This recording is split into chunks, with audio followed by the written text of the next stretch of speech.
বাঁধ উপচে জল প্রবেশ না করলেও সুইচ গেট হয়ে বরাক নদীর জল প্লাবিত করছে কালীবাড়ি চর সংলগ্ন বিস্তীর্ণ এলাকা। জানিগঞ্জের রাজপথ অতিক্রম করেছে নদীর জল, প্লাবিত করছে বসতবাড়ি সহ বিভিন্ন ব্যবসায়িক প্রতিষ্ঠান। বাঁধ উপচে জল প্রবেশ না করলেও সুইচ গেটের ফাঁকা দিয়ে জল প্রবেশ করছে শহর শিলচরে। কালীবাড়ি চর এলাকায় সুইচ গেটের ফাঁকা দিয়ে বরাক নদীর জল প্রবেশ করে ইতিমধ্যে প্লাবিত করেছে বিস্তীর্ণ এলাকা।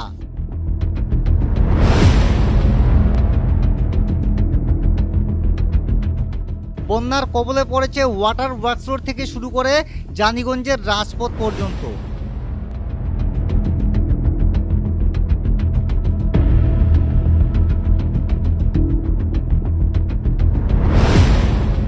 বর্তমান শহর শিলচরের জানিগঞ্জ এলাকায় রাজপথের ওপর দিয়ে বইছে নদীর জল।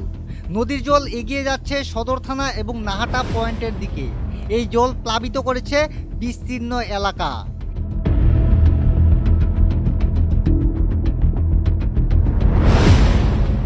এই হচ্ছে দুর্ভাগ্যপূর্ণ সুইচ গেট, যার ফাঁকা দিয়ে বুধবার থেকে প্রবেশ করছে বরাক নদীর জল। এই জল বিস্তীর্ণ এলাকা প্লাবিত করে বৃহস্পতিবার দিন দুপুরেই অতিক্রম করেছে জানিগঞ্জের রাজপথ। ফলে প্লাবিত হয়েছে বিস্তীর্ণ এলাকার বসতবাড়ি সহ বিভিন্ন ব্যবসায়িক প্রতিষ্ঠান। জল তো সুখিপটি আছে, বিয়াবাড়ি রোডে আছে, স্পোর্টিং ক্লাবের মাঠে আছে, গাটাকনি আছে, সরে আছে, সমস্ত জায়গায় জল। ফারুক বাজার নিউ মার্কেট ফারুক বাজার ঢুকে গেল তো এদিকে New Market Mohotpara Bilpara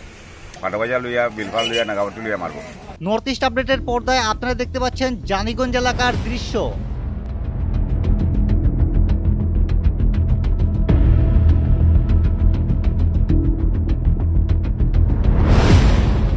switch গেটের ফাঁকা দিয়ে জল প্রবেশ করে ইতিমধ্যে প্লাবিত করেছে ওয়াটার ওয়ার্কস রোড থেকে শুরু করে জানিগঞ্জের রাজপথ পর্যন্ত।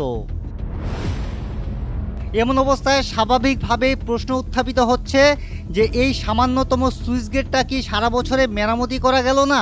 ভালো কাজ হয়েছে না, টুকটাক কাজ করিয়া ছাড়িয়ে দিতে পারছে। সুইচ গেটে জল লিক হয় রাত্রে তো আট বাড়ে, যদি 9 বাড়লে সরো ঢুকো জল এন্ডির উপরে দিয়ে গেছে। শুক্রবার 3 ঘন্টায় বরাকের জল 3 সেন্টিমিটার কমলেও জানিগঞ্জের রাজপথে বেড়ে চলছে জলস্তর।